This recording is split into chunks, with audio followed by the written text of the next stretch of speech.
Assalamualaikum warahmatullahi wabarakatuh. Perkenalkan, nama saya Renal Kristiando.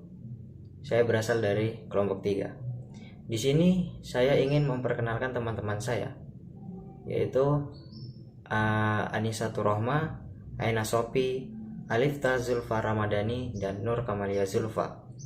Di sini saya akan menjelaskan sedikit apa itu pelanggaran kode etik psikologi. Pelanggaran kode etik psikologi adalah suatu tindakan psikolog atau ilmuwan psikologi yang menyimpang dari ketentuan yang telah dirumuskan oleh Kode Etik Psikologi Indonesia. Kode etik psikologi merupakan nilai dasar perlindungan nilai-nilai yang diterapkan. Tujuan dari kode etik psikologi adalah untuk memberi kesejahteraan kepada umat manusia dan memberikan perlindungan terhadap layanan masyarakat terkait layanan praktek psikologi. Nah, di sini kami akan memberikan salah satu contoh dan akan mempraktekkan bagaimana pelanggaran kode etik psikologi. Nah, di sini akan diperankan oleh 3 orang dan yang pertama diperankan oleh Aina Sofi sebagai klien dalam kota, dan Anissa Turrohmah klien luar kota, dan Nur Kamalia Zulfa sebagai psikolog. Nah, berikut videonya dan silahkan menyaksikan.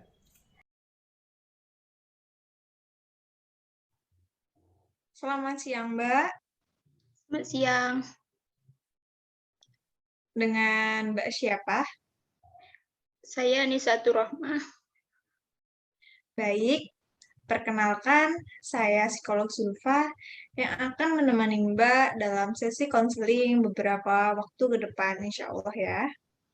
Sebelumnya, mungkin saya minta data diri Mbak Anissa terlebih dahulu. Nama lengkap Mbak Anissa siapa?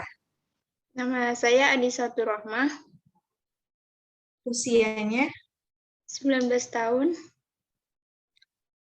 Asal mana Mbak? Bangka Belitung, Kepulauan Bangka Belitung. Baik, kira-kira sebenarnya apa yang ingin Mbak ceritakan? Boleh diceritakan kepada saya. Apapun yang Mbak Anissa ceritakan kepada saya nanti akan dirahasiakan. Dijamin rahasianya oleh Kode Etik Psikologi. Bisa dimulai saja. Silahkan Mbak Anissa.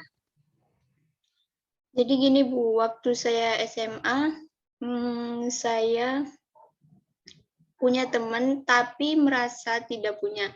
Kayak mereka itu membedakan saya, kayak nggak suka gitu loh Bu sama saya. Mungkin apa saya nggak tahu kesalahan saya yang mereka nggak suka. Jadi saya melakukan kegiatan itu merasa tidak nyaman. Mereka melihat saya dengan tidak suka gitu. Terus efeknya sampai saat ini saya tidak percaya diri terhadap apa yang saya lakukan. Saya tidak semangat, tidak tidak pokoknya tidak semangat, tidak bikin saya percaya diri. Semuanya kayak nggak berguna gitu loh Bu. Gimana Bu solusinya?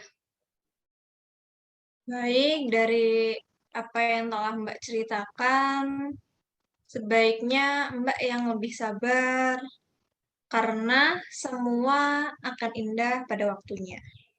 Duh, kok gitu Bu caranya? Ya, untuk sesi konseling kali ini mungkin hanya itu yang bisa saya sampaikan. Jadi cuman gitu ya Bu caranya? Iya, Mbak Nisa. Ya udah kalau gitu berapa biayanya untuk konseling saat ini? Untuk biaya konseling sesuai dengan apa yang Mbak Nisa telah ceritakan sebagai cerita pendahulu ya, Mbak. Sebenarnya kita itu membutuhkan beberapa sesi konseling dan itu harus dilaksanakan tiap 1 minggu sekali. Biayanya dibayar per sesi sekitar 300.000, Mbak. Satu sesi 300.000 Bu. Iya, Mbak. Gila mahal kali. Mana ada aku duit macam itu banyak. Aku ini cuma mahasiswa. Mana ada Bu, udah punya duit macam itu banyak ada Bu. Kalau seperti itu, kami dengan berat hati ya Mbak. Maaf, mungkin konseling ini tidak bisa dilanjutkan lagi Mbak. Ya udah Bu, aku bayar yang sesi saat ini aja, tapi lain kali aku nggak mau lagi konsultasi di sini, mahal banget. Sumpah, nggak ngenakin banget. Oke lah Bu, terima kasih ya. Sama-sama Mbak. Selamat siang Mbak. Iya, selamat siang, Bu. Dengan siapa? Nama saya Aina Sofi. Oh, baik. Mbak Aina, anak dari Ibu Ananda. Iya, betul. Oke. Ibu Ananda telah memberikan saya informasi bahwa Mbak Sofi akan berkonsultasi kepada saya. Iya, Bu. Jadi, Mbak usia berapa? Saya usianya 17 tahun. Baik, kira-kira apa yang ingin Mbak ceritakan? Nanti boleh Anda ceritakan kepada saya, dan cerita yang Anda nanti akan ceritakan akan dirahasiakan dan dijamin rahasianya oleh Kode Etik Psikologi. Baik, bisa dimulai saja. Silakan Mbak Sofi. Oke, baik, Bu. Jadi saya itu ini sebenarnya udah cerita lama banget kan. Saya itu pas SD jadi kayak korban bully gitu. Mungkin teman-teman saya tuh ngiranya saya tuh anaknya anteng doang, nggak bisa bergaul. Jadinya tuh kayak agak dijauhin gitu loh, Bu. Jadi kayak dibedain. Padahal saya tuh sebenarnya tuh nggak kayak gitu. Saya bisa kok bergaul kalau misalnya emang diajakin kayak gitu. Jadi sampai sekarang tuh kadang masih kayak minder kalau misalnya ketemu orang baru, takutnya tuh saya nggak bisa diterima di lingkungannya dia kayak gitu. Kira-kira solusinya kayak gimana ya, Bu? Baik, dari yang Mbak Sofi telah ceritakan, sebaiknya Mbak lebih membuka diri terhadap lingkungan, mencoba mencari teman yang kira-kira sefrekuensi dengan Mbak, mencoba untuk bercerita kepada orang lain, seperti ibu, keluarga, gitu ya. Iya, Intinya jangan memendam sesuatu itu sendiri. Nanti untuk menjalani kehidupan akan terasa terbebani. Begitu, Mbak. baik, Bu. Terus untuk biaya konsultasinya berapa ya, Bu? Untuk biaya konsultasi, kemungkinan kita akan membutuhkan sekitar beberapa sesi konsultasi ya, Mbak, dan dilaksanakan setiap 1 minggu sekali. Dan biayanya itu dibayarkan per sesi sekitar 150.000, Mbak. Baik, Bu. Nanti saya langsung transfer uangnya ya, Bu. Baik, Terima Mbak kasih. Sofi. Ya. Sama-sama, Mbak Sofi.